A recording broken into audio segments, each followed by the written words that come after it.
The old steel safe sat in the corner of the room like a silent judge. Its surface was scratched, its lock outdated, and everyone in that room believed it was impossible to open without the code.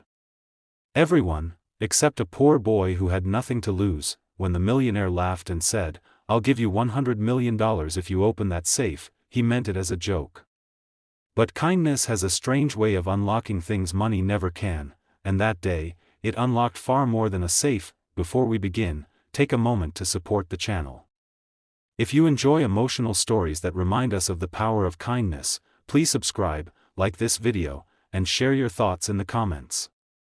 This is Tales River, where stories flow straight to the heart. The boy's name was Ethan. He was 14 years old, thin from skipped meals, wearing shoes that had been repaired more times than anyone could count. He lived with his mother in a small, worn-down apartment on the edge of town.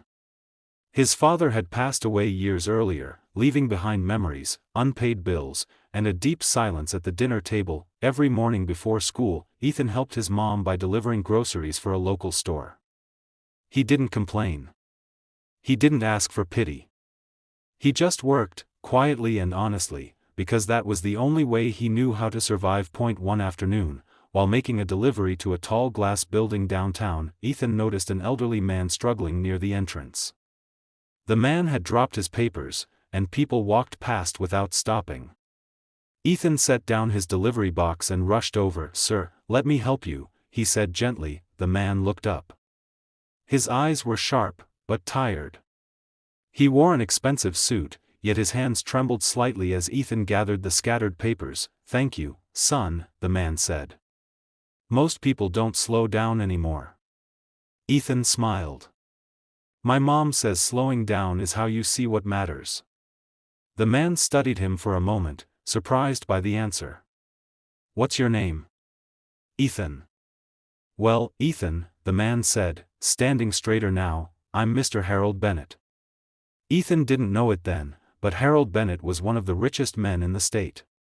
A self-made millionaire known for his sharp deals, guarded heart, and a reputation for trusting no one. As Ethan picked up the delivery box, Mr. Bennett asked, "Do you work here?" "No, sir. I just deliver groceries." Mr. Bennett nodded. "You didn't have to help me." Ethan shrugged. It felt right. Something about that simple answer stayed with Mr. Bennett long after Ethan walked away. A week later, Ethan received a call at the grocery store. The owner handed him the phone with a confused look. "It's for you," he said. On the other end was a calm, firm voice. "Ethan, this is Harold Bennett. I'd like you to come to my office after school today." Ethan's heart raced. He worried he had done something wrong. Still, he went to Mr. Bennett's office was large and quiet, filled with polished wood and expensive art. In the corner stood the same old steel safe Ethan had noticed earlier during his delivery. "Sit down," Mr. Bennett said, motioning to a chair. Ethan sat, gripping his hands. "I watched you last week," Mr. Bennett said. "Not just helping me, but how you spoke. You weren't trying to impress anyone. You were just kind." Ethan nodded slowly. "My mom says kindness doesn't cost anything."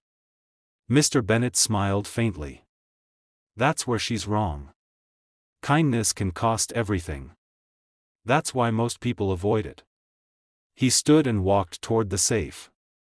"This safe has been locked for years. Inside are documents worth more than money. People have tried to open it for cash, for power.